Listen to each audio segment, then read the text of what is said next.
ప్రచారమేమో ఘనం, వివరాలేమో అస్తవ్యస్తం. మరో ఆర్భాటపు పంపిణీకి వైకాపా ప్రభుత్వం సిద్ధం. ఎక్కడ చూసినా సీఎం జగన్ ఫోటోలు, ఏది జరిగినా తన వల్లే జరిగిందనే గొప్పలు. ఇలా ఇంటింటికి తమదైన ముద్రతో అధికారికంగా ప్రచారం చేసేందుకు శ్రద్ధ వహిస్తున్నట్లు వైకాపా ప్రభుత్వం మరో ఆర్భాట పంపిణీకి అయితే తెరలేపింది.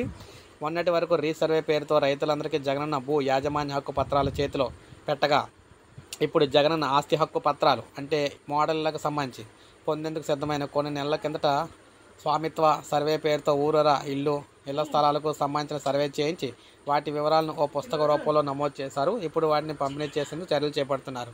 అయితే ఇది కాకుండా గ్రామవార్డు సచివాలయాలు ఇటీవల మనం చూసుకున్నట్లయితే ఇళ్ల పట్టాలకు సంబంధించి ఎవరైతే 30 లక్షలకు సంబంధించిన ఇళ్ల పట్టాలు తీసుకున్నారో వారందరికీ కూడా రిజిస్ట్రేషన్ సంబంధించిన వాళ్ళ వేలిముద్రలు తీసుకొని రిజిస్ట్రేషన్ అయితే చేస్తారు. సో ఆ పట్టాలు కూడా మొత్తం పంపిణీ చేస్తున్నారు. ఇలా మొత్తం ప్రతి పట్టాలకు సంబంధించి పంపిణీ కార్యక్రమం అయితే జరుగుతుందన్నమాట. ఒక పక్కన ఎన్నికల హడావడి నేపథ్యంలో ఏపీలో ఈ ఇళ్ల పట్టాలకు సంబంధించిన రిజిస్ట్రేషన్ పట్టాలు, గతంలో సర్వే చేసినట్లు రిజిస్ట్రేషన్ పట్టాలు అన్ని పట్టాలు కూడా పంపిణీ చేయడం జరుగుతుంది. సో ఇది ఫ్రెండ్స్ ఈ వీడియో. నేను అసలు లైక్ చేయండి, సబ్స్క్రైబ్ చేసుకోవద్దు, మన ఛానల్ సబ్స్క్రైబ్ చేసుకొని ఫాలో